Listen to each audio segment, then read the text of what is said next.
Thank you all very much for your attendance, and huge thanks to the candidates for giving us their time to introduce themselves and to share with us the importance of the positions that they're seeking. Thank you all very much. Good night. You got it.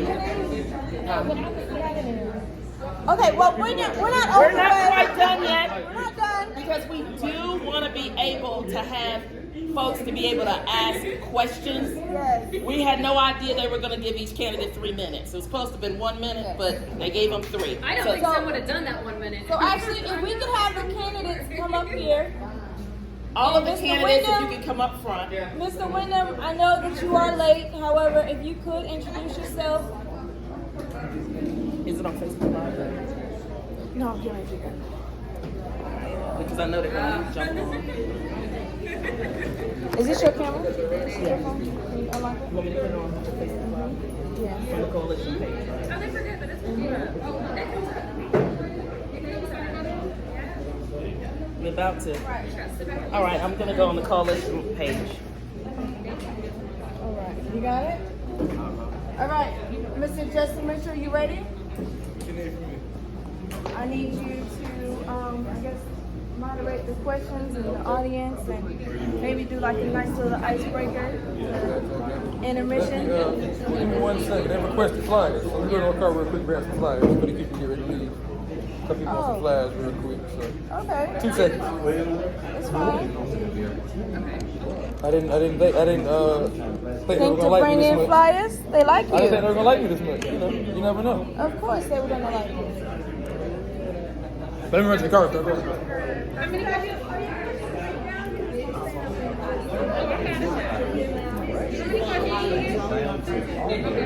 going to add 50 to get something to eat. But we're getting ready to go live on Facebook. So I've got about 15 some of mine I can't talk. So they got some leeway there. actually one question and answer. Yes. But they Understand. All right, here's our Facebook Live.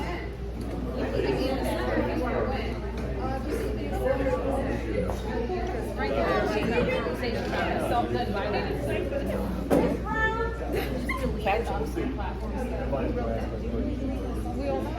We're about to be in about 2 seconds.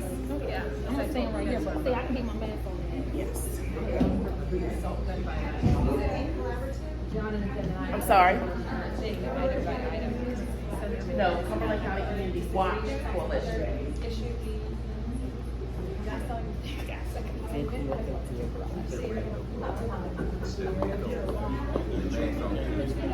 the live feed showing? Yes.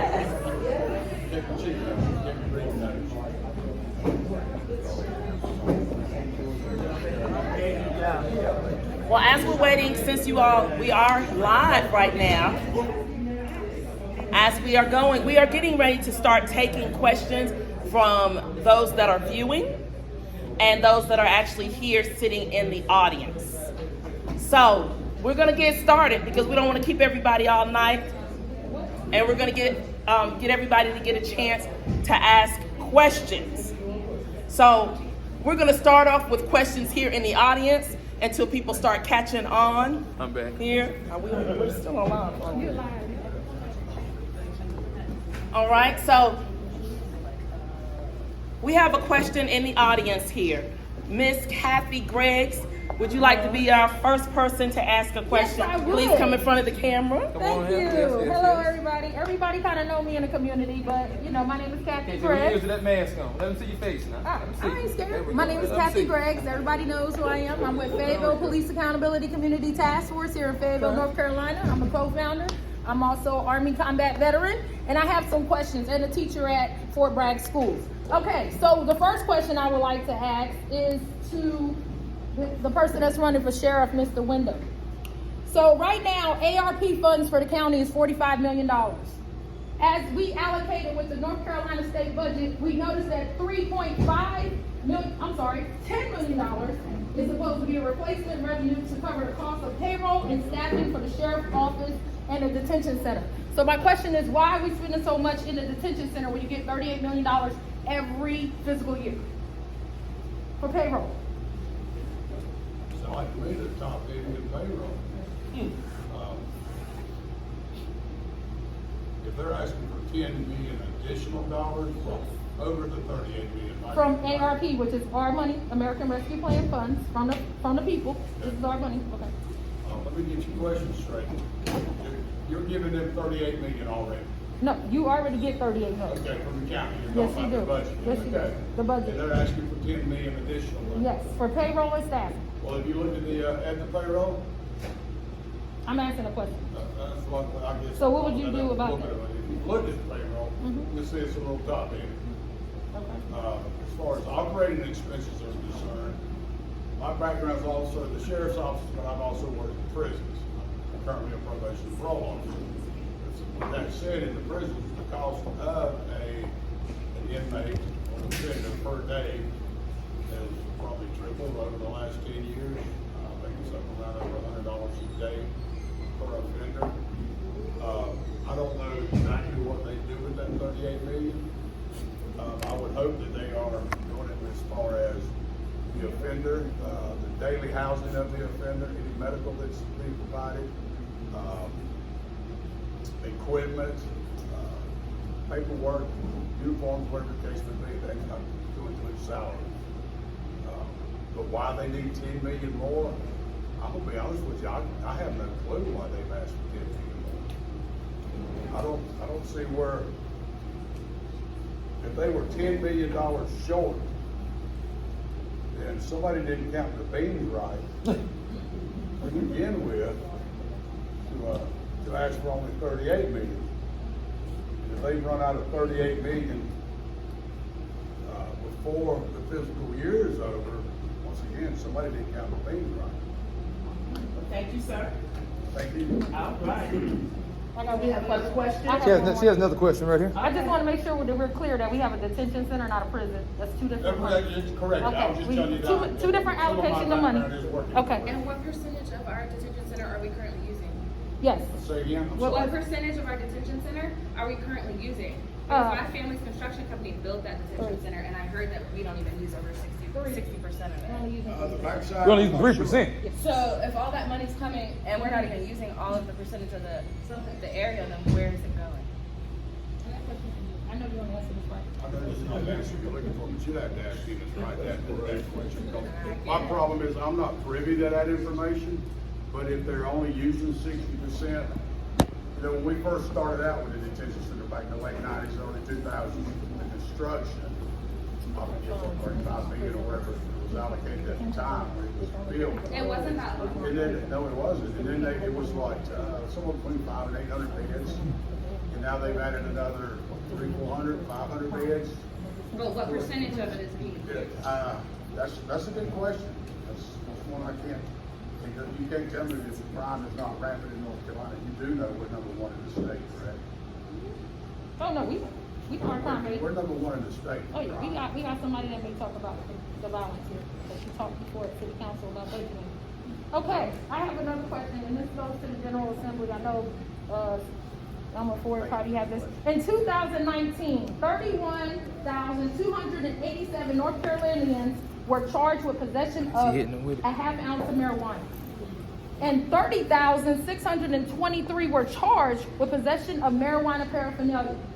Recently, President Joe Biden asked, will all states decriminalize marijuana for simple possession? Will you do that when you go to the General Assembly? Thank you.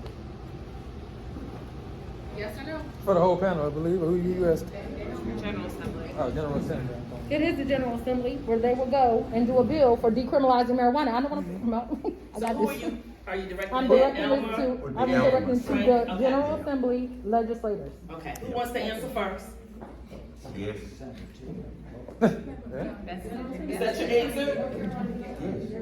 He said yes. Okay, Yes, I'd absolutely support that. okay. Miss Kathy? Yes, They both said yes. Yes, they would. There we go. They would support that. There we go. Thank you so much. Veronica has Veronica Jones has actually joined in. She's county commissioner. So if anybody has any questions for her as well, she'll be able to answer. Any more questions? Anybody have anything else? Anybody have questions? Let me say to her, She has a question. Hold on. Okay. let's Listen. respond to her with a yes. It's revenue driven. All right, go ahead. Huh? It is revenue driven. I know. Oh, I already know that. And that's why, okay. No. All right. Now who had a question? I do. Oh, I know. All right, Ms. Johns. That's why I present This weekend at Rowan Park, I go every Sunday.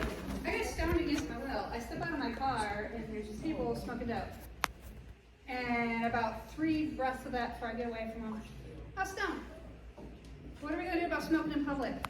Because maybe I don't want to be stoned. You know, do I have a choice?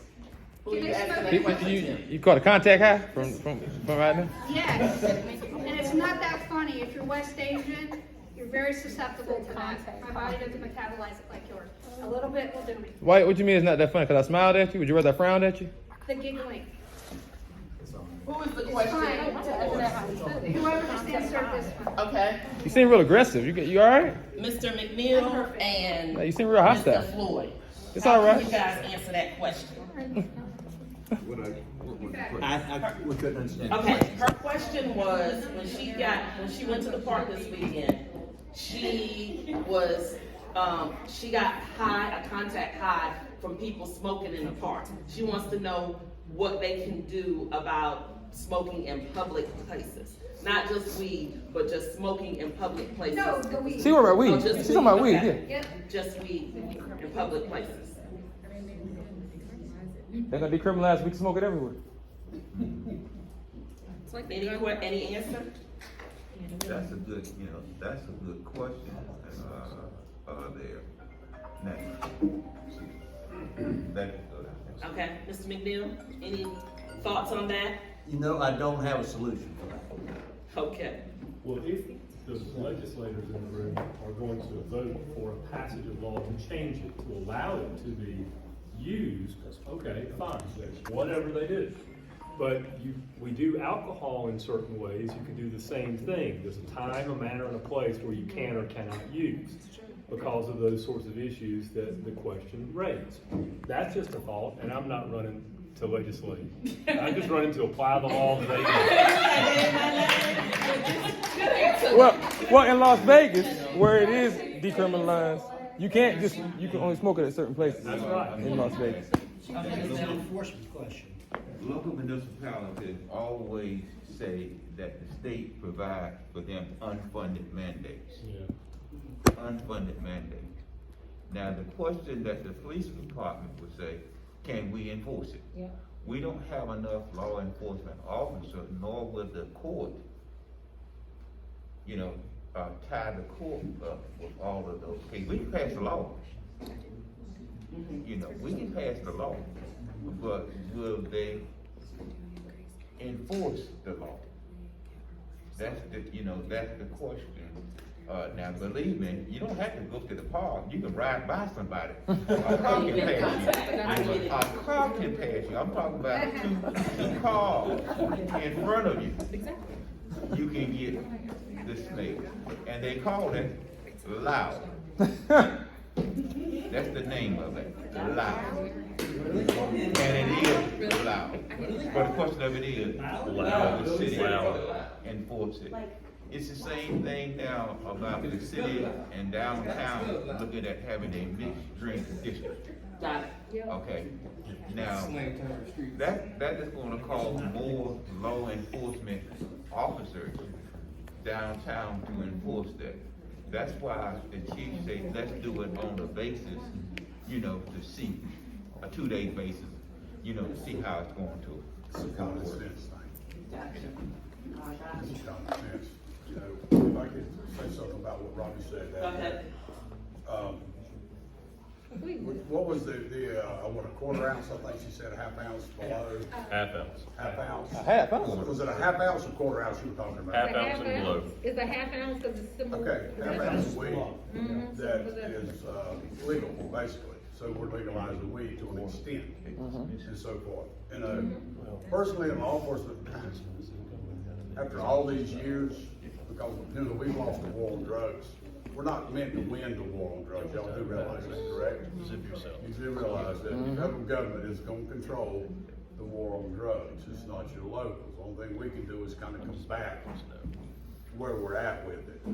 When I was in it with my special response team days, my undercover drug work that I did, the most I did with marijuana, I did 35 pounds, so that's a little over a half an ounce. But I concentrated on crack cocaine, powdered cocaine, and heroin. Those were my undercover purchases, to include a little bit of weed here and there. But it's kind of like what he was talking about with the alcohol. You know, if you go to the restaurant and you drink a couple cocktails, you get in the car, chances are you're a little below 0.08. And gosh, I'm assuming probably everybody here would partake in a cocktail on occasion. And everybody's probably done it. So if you were to get pulled and you blow 0.08, you're gonna get charged with DWI. Not the chief, but okay. I'm sorry? Go ahead. Not the chief of police, but Well, okay. okay, well. That's why. Shots fired. And the point being is, if we've got somebody, if an officer or a deputy stops a car and it does reek of the odor of marijuana, or you detect the odor of marijuana, now we've got to determine, is that driver inebriated from the weed? Are they high?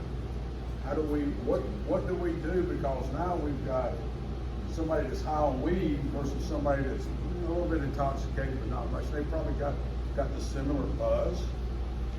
So do we take them to the hospital, get a search warrant, draw blood, and see if they've got 0.08 weed in their blood?